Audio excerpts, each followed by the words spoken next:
Morgan, Ash, and I are hitting the road today. We're in the search for some good food. We're gonna try to find like a restaurant or a fast food place that has like reasonable prices and the food's decently healthy. Down the strip right here, there's like a million different restaurants. They're all over the place. So we'll just kind of see one that we like and we'll go get some food. Popo's. Oh, actually, I've never been there before. Oh, there's Dunkin' Donuts. They have good coffee there. Nothing to eat though. It's all just donuts. Oh, there's McDonald's. Oh yeah. They have good prices, but to tell you the guys the truth, I'm kind of scared to go there. I don't think I've ever eaten McDonald's my whole life, and it's just kind of not very good for you. So I think we're gonna pass on that. Barbecue, Jim and Nick's. Oh, there's Wendy's. I've been there one time, and like I had like a sandwich, like the lettuce was like all limp and pitiful. I think we'll pass on that one. There's Subway over there. Alright, we'll keep that in mind, maybe Subway. I'm thinking on something fresh, something exciting, something that we haven't had in a while, something that's like, something new. Or maybe something not new, something that we haven't, like something old school, you know what I'm saying? Alright, we've given up the search for dining out somewhere. Just all these places we passed, like, all the ones that are affordable, are just, it's not healthy. It's not healthy food, it's not good for us. I feel like that's okay to have occasionally, but I mean, God's given us our bodies so that they can be used for His service, and so we don't want to be ingesting stuff we know is not healthy for us. So we've passed all the fast food spots. Oh, when you emerge right here, and we're going to the Asian market. So we're gonna find some ingredients. I think we'll hit Walmart on the way back, and we're gonna just do a cookout. All of us boys know how to cook. Back in the tribe, we had to cook everything from scratch, and so Mom taught us all very well how to cook. But we're just thinking about it, and I think today we're gonna do something extra special. We're gonna have a feast, Wano tribal style, and it's gonna be so much fun. We haven't done this since we were back in the tribe. It's a really cool process. Basically, it's a way of cooking stuff in like an underground oven, basically. You dig a big pit, and you line it with really roasting hot rocks. Then you put banana leaves down, you put all the food in it, cover it up, and the hot rocks actually bakes the food while it's underground. And it tastes amazing. And so I think we're gonna give it a swing. So we're going to the Asian market, we're gonna find some good ingredients and try to find some banana leaves. Banana leaves are like a key part of assembling the underground oven. Yep, we're almost there. We're gonna take a ride here in a second. All right, we made it. Let's go see if they have any banana leaves. All right, you guys ready to go? Yeah.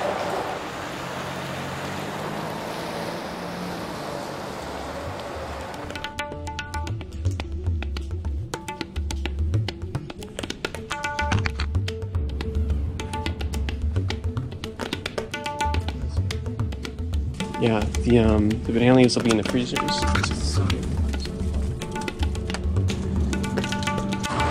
Alright, we found that. Yeah, we got 5 big bags of banana leaves, so hopefully that'll be enough. So now that we got our banana leaves, we really need to get the ingredients. What's on the menu? We need to go to Walmart, maybe get some potatoes and greens and, I don't know, one kind of protein. It's kind of surreal. Yeah, being in the back seat now with Asher at the wheel, but clearly my driver's ed class has borne fruit because he's doing a great job. He's a man, he's driving good. So now, yeah, that's what really discipleship's all about. It's training, equipping, and then letting him do his thing, and then you get to sit back like this and just chill. So I'm thankful he's a pretty good driver. As long as there's no cups on the hood.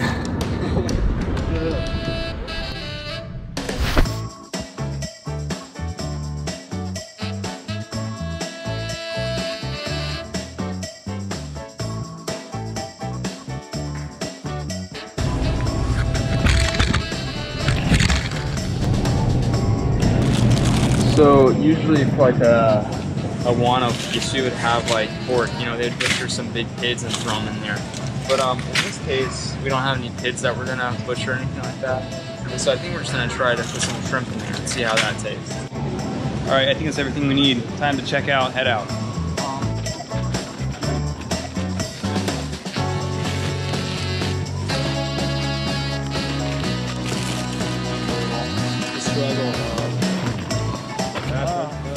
Oh, the dads are ripping on me.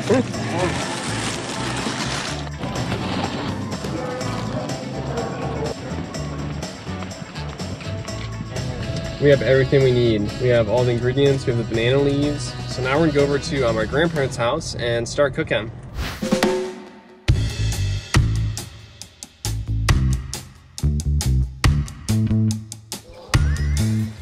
All right, so we're here at Grandma and Grandpa Stewart's house, and they have a big, beautiful backyard. And this is a great place to make fires and dig holes, and so we're taking advantage.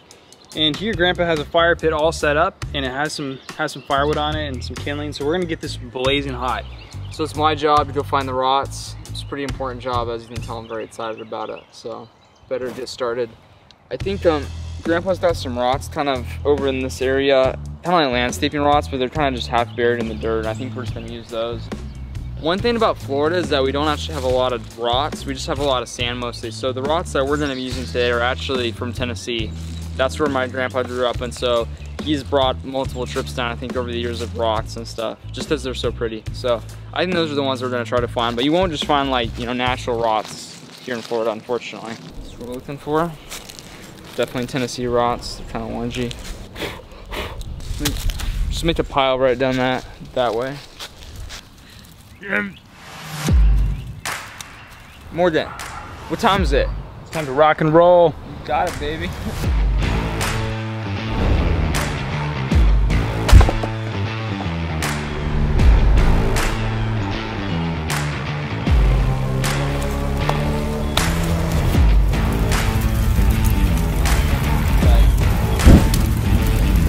While I wait for this fire to get really hot, we can go dig the hole.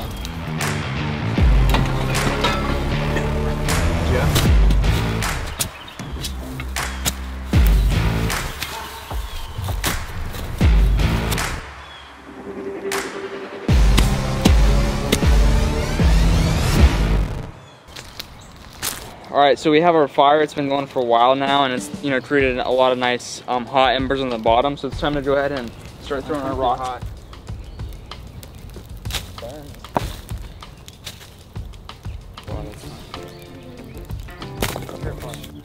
So now we just gotta wait for the oven to heat up, or for our rocks to get piping hot. But if you guys try this at home, just make sure to keep kind of a good distance away from the fire, because the rocks could like explode, maybe send off fragments, so just be careful.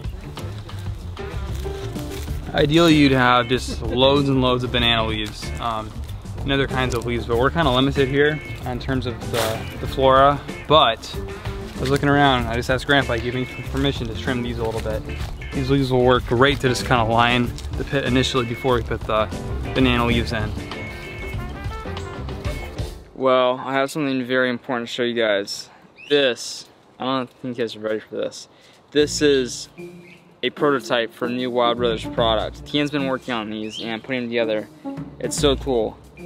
A Wild Brothers pooter. So for some of you guys may be familiar with this device.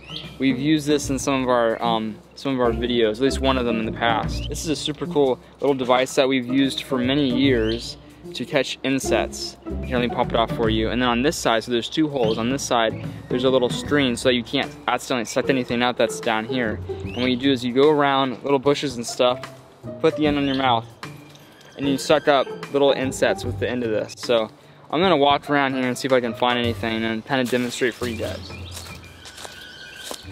Very few insects can escape the pooter. They can just be sitting on a leaf and it'll just suck them right up like a vacuum.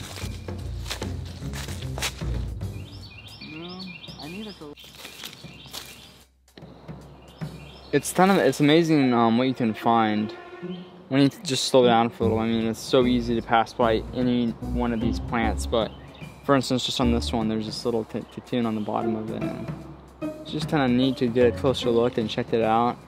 So unfortunately, I actually couldn't find any beetles, believe it or not. Wild Brother, veteran insect collector, I couldn't find anything. But I don't know if it's just the time of year or what, but I found these little kind of like seed berry things. And so I'm gonna use, they're perfect size. I'm gonna use those as my example, my guinea pig, to show you guys how the pooter works. They're fast.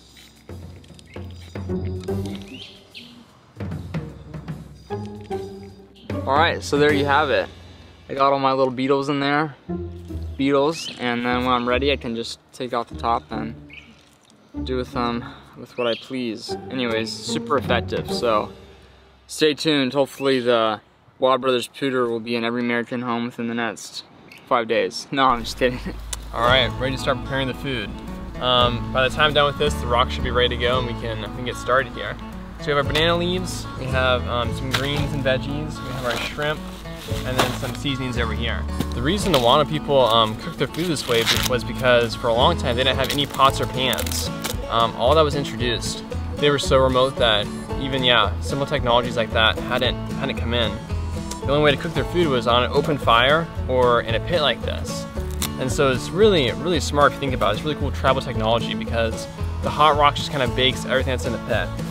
It's a really cool method. And so nowadays, even though they have pots and pans now, they still kind of use this method for when they're having big celebrations and big feasts.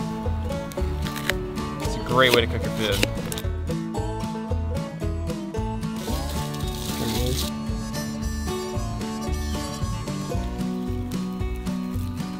All right, this is the moment of truth. Let's see how good these banana leaves are. We paid for them, so I hope they turn out pretty good. Yeah, not bad. Still a little frostbitten, but I think these will work just fine. So we're gonna start out with the base layer of hot rocks, and I'm looking for 4 or 5 rocks that are kind of flat and pretty big. Man, they're hot. Beautiful. All right, so here's all of our veggies. We have potatoes and onions and mushrooms and garlic. Over here's our shrimp, a nice little packets, all seasoned, and we have corn.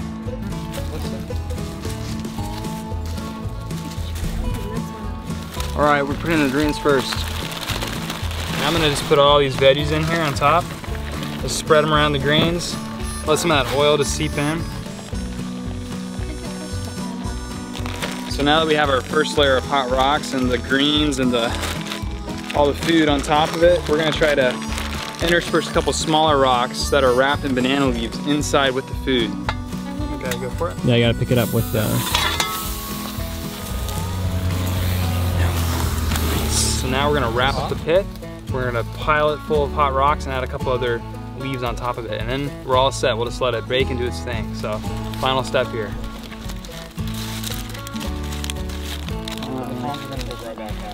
No, put a big rock on top. Good.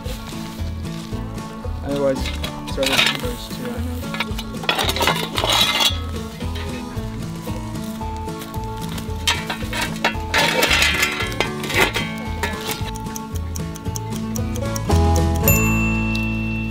It's been a long time, and we've all been hungry for it seems like a while now. So we're gonna check on the progress over here.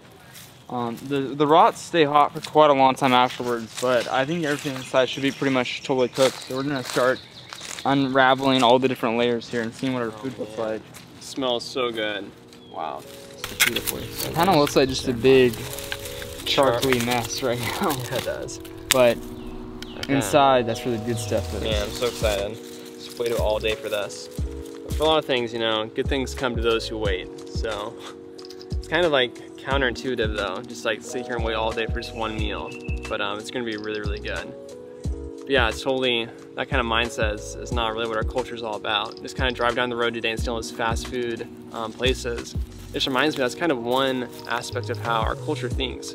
America is so technologically advanced and we're so good at just like getting the job done really quickly. And so like fast food, for instance, we like to just be able to go somewhere, get a quick meal, almost like instantly. It's cheap, it tastes good. I think that mindset's kind of bled over into kind of the Christian culture as well, and how people disciple and how they share the gospel. They kind of want to do it in a really fast, efficient way, get the job done, go on to the next person. But for sharing the gospel and discipleship, that never works well. When you're talking to people and especially when you're sharing the most important message in the world, the gospel, it takes a long time. And what we saw in Wano was that in order for us to be able to share the gospel with a people group who had never heard of it before, it was a long process. We couldn't just immediately tell them, hey, Jesus is God and he died on the cross for your sins. If we would have said that at the very beginning, they wouldn't have understood what we're talking about. And I feel like that's the same thing for anyone we're talking to. Sharing the gospel and discipling evangelism, it all takes a long time, and it takes time to explain and to invest in someone for them to be able to make such a life-changing decision as to accept the gospel. Effective evangelism, effective discipleship really effective for anything if you're gonna be working with people. It takes a long time and it takes hard work. Kind of like making this meal took a long time and hard work, but it's gonna be really good. Whereas if we would have just gone the shortcut and just gotten some fast food right away, sure, it might have tasted good, but it wasn't very good for us. Man, I'm excited to dig in. I bet if you told someone on the street that there's good food in that pit, that's our dinner, they wouldn't believe you. But check this out. I think it's awesome. Oh, yeah. This almost worked too well. Like, the potatoes are almost mush. So maybe we cooked it for a little bit too long. We were thinking like, oh man, we don't want it to be only like, you know, half cooked, still partly raw. But no, I mean, this tribal technology worked amazing. It smells so good. That's legit. It looks just like the tribe. Look at that. Man, these smells are taking me back. I haven't smelled this in a long time. We can save it. Yeah, it's good. Yeah, yum, it looks good. The shrimp didn't look too appetizing going in, but look at this. Oh my goodness. Yum. Looks delicious. All right, time to eat. Let's plate up. They have to go around. Sure. You know that. Oh yeah. Things are going to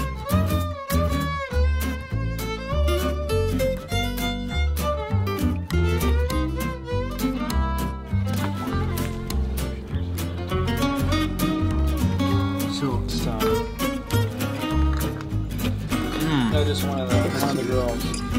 Liz. That's definitely corn that's been cooked in the ground.